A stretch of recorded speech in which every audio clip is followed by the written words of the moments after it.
어렸을 때 텔레비전을 바보상자라고 해서 시청 시간을 줄이려고 노력했습니다. 과거 부모님들은 텔레비전 시청이 많으면 바른 성장이 어렵다고 생각했기 때문입니다. 하지만 요새는 바보상자가 작아지고 손안에 들어와 가정의 하나였던 바보상자가 개인이 소지하는 바보상자가 되었습니다. 스마트폰이 뇌에 미치는 나쁜 영향은 다음과 같습니다. 스마트폰을 사용하면서 기억력과 계산 능력이 저하되는 디지털 치매가 발생할 수 있습니다. 이는 스마트폰이 기억력을 대신 저장해주기 때문에 발생하는 현상으로 뇌의 기억력과 인지 능력을 저하시킬 수 있습니다. 스마트폰에서 나오는 블루라이트는 수면 호르몬인 멜라토닌의 분비를 억제하여 수면 장애를 유발할 수 있습니다. 또 스마트폰을 사용하면서 발생하는 소음과 자극은 수면의 질을 저하시킬 수 있습니다. 스마트폰을 사용하면서 고개를 숙이는 자세를 오래 유지하면 거북목증후군이 발생할 수 있습니다. 이는 목과 어깨의 통증을 유발하고 뇌로 가는 혈류량을 감소시켜 뇌 기능을 저하시킬 수 있습니다. 스마트폰을 사용하면서 발생하는 고립감과 우울감은 우울증을 유발할 수 있습니다. 스마트폰을 사용하면서 발생하는 자극과 중독성은 주의력 결핍, 과잉 행동 장애를 유발할 수 있습니다. 또 스마트폰을 사용하면서 고개를 숙이는 자세를 오래 유지하면 시력이 저하될 수 있습니다. 스마트폰에서 발생하는 전자파는 뇌종양을 유발할 수 있다는 연구 결과가 있습니다. 스몬비는 스마트폰 좀비의 줄임말로 길거리에서 고개를 숙이고 걷는 사람을 빗대어 일컫는 말입니다.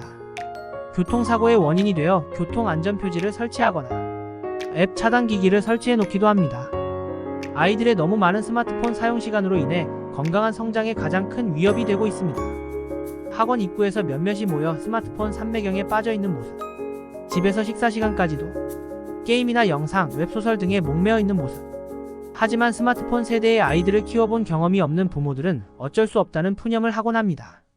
머릿속에 우주를 탐험하고 다양한 생각과 창조를 경험하는 것이 중요한 시기에 과도한 스마트폰 사용은 자극적이고 순간적인 동영상으로 생각에 힘을 기르지 못한 채 시간을 보내기만 하는 것입니다. 아이가 잘 성장하기를 바라는 부모라면 스마트폰 과사용 해결을 위해 고민하고 노력해야 합니다. 어떤 방법이 있을까요? 부모님들은 아이들의 스마트폰 사용 시간을 제한해야 합니다. 이를 위해 스마트폰 앱을 이용하여 사용 시간을 제한하거나 일정 시간 이후에는 스마트폰을 사용하지 못하도록 설정해야 합니다. 주말에는 스마트폰 사용을 금지하는 등의 방법을 사용할 수도 있습니다.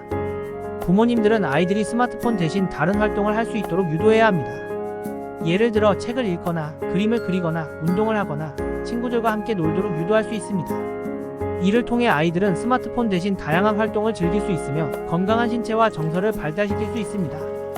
부모님들은 아이들과 함께 스마트폰 사용 규칙을 만들어야 합니다. 스마트폰을 사용할 때는 다른 사람들에게 피해를 주지 않도록 조용히 사용해야 한다거나 스마트폰을 사용하면서 식사를 하지 않도록 하는 등의 규칙을 만들 수 있습니다. 부모님들은 아이들에게 스마트폰 사용에 대한 모범을 보여야 합니다. 부모님이 스마트폰을 과도하게 사용하는 경우 아이들도 이를 따라할 가능성이 높습니다. 따라서 부모님은 스마트폰 사용을 줄이고 아이들과 함께 다양한 활동을 즐기는 것이 필요합니다. 만약 아이의 스마트폰 사용 문제가 심각하다면 전문가의 도움을 받는 방법도 있습니다.